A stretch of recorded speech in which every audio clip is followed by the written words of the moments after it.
Good morning, everyone. I'm Kendall Tyson, owner of Aspire Counseling and Wellness Center, coming to you from a cafe in Beijing, and just riding this high of emotion from the amazing historical news that we all just received this morning. As you can see, I'm donning my Kamala gear as I walk around these streets to let these people know.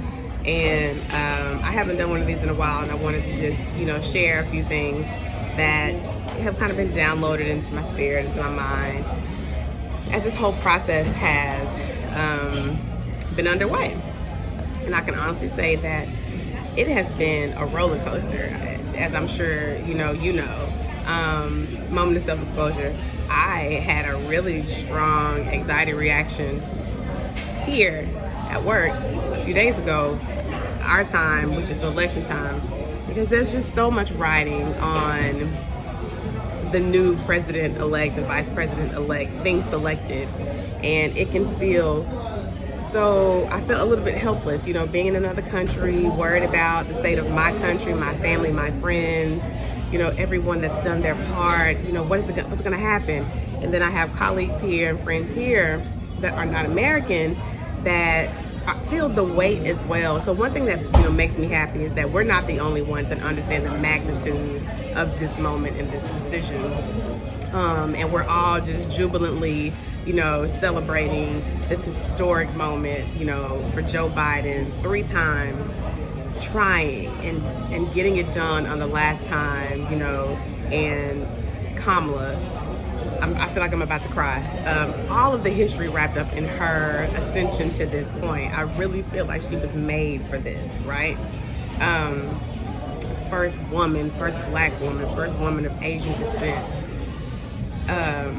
Representation matters. And the things that just, really speak to me right now are, at certain points, we hear people say that your voice doesn't matter. And as a mental health professional, that couldn't be further from the truth. Just look at the margins, how close it came. How they eked out victory. A victory is a victory, right? And we had to fight for this one. And I want to say that something that's really, really, really been sticking with me is we are not powerless. Even if it's just one voice, one person, we have power. We have power to change systems. We have power to change generational curses. We have power to improve our mental health. We have power. But you first got to give yourself permission to be vulnerable, accept the fact that you are accountable for what you want in your life, and figure out a plan to make that happen. And knowing that you don't have to be alone in your journey. There are people, and yes, this is metaphoric, but this is also speaking to mental health. There are people that are qualified to assist you as you persist through your process, right? And we know that coalition building is the way to get it done. So when I think of this in a mental health framework, as therapists, it's our job to kind of help guide you through your journey, right? And we have our own journeys as humans, but with this whole thing, it's just like you are never alone. Sometimes you're just a phone call away, a tweet away, a text away, a video chat away, but you have everything within you, whether you know it now or not, to realize the kind of future that you want for yourself. And I just urge everyone, and I have to say this to myself as well.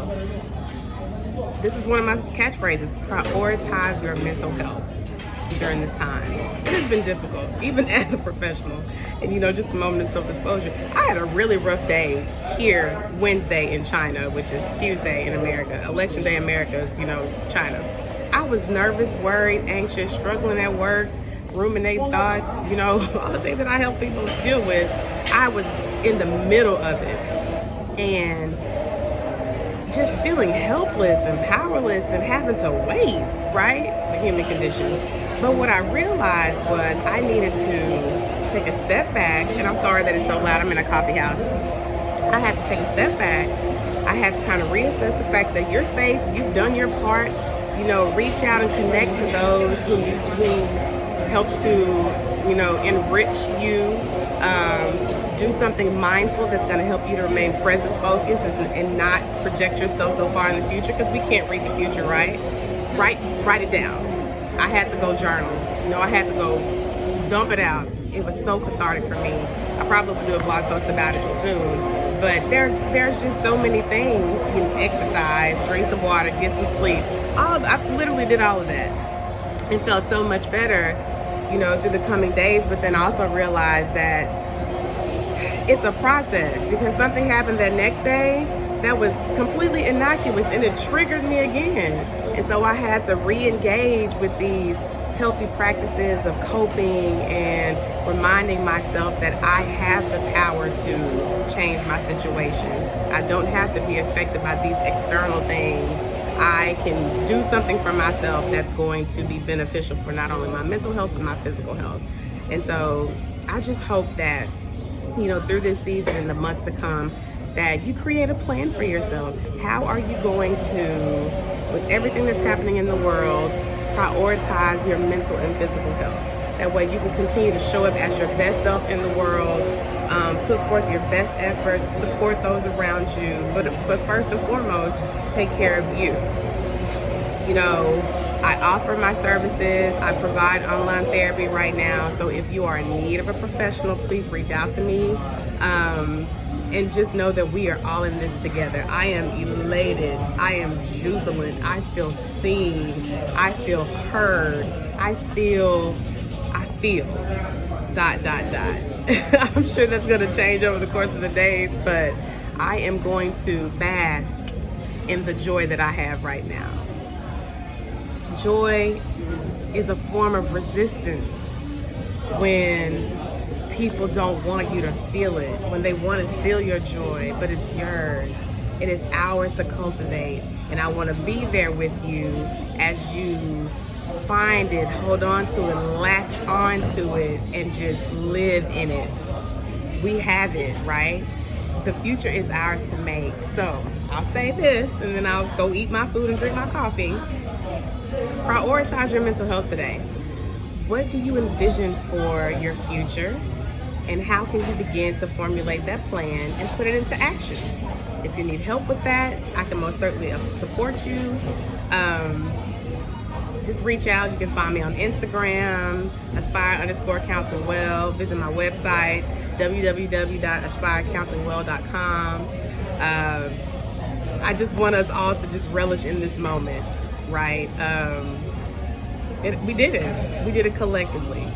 But it all started with each one of us making a decision that we wanted to play a part in making history.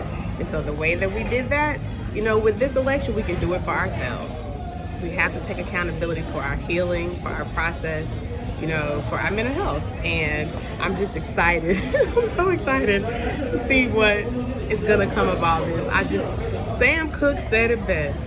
Change is going to come. Change has arrived.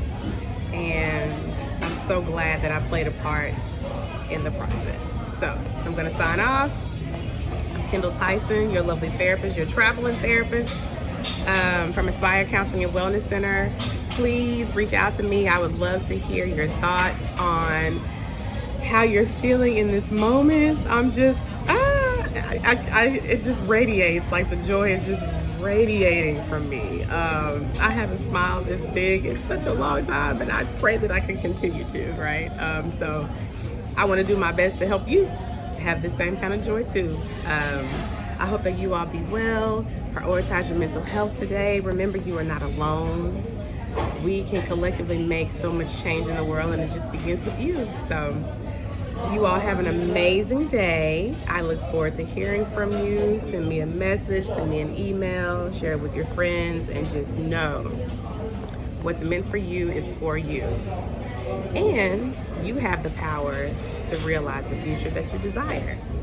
Have a great one, and remember, the first but not the last. I'm so excited. Have a good day, y'all. Bye.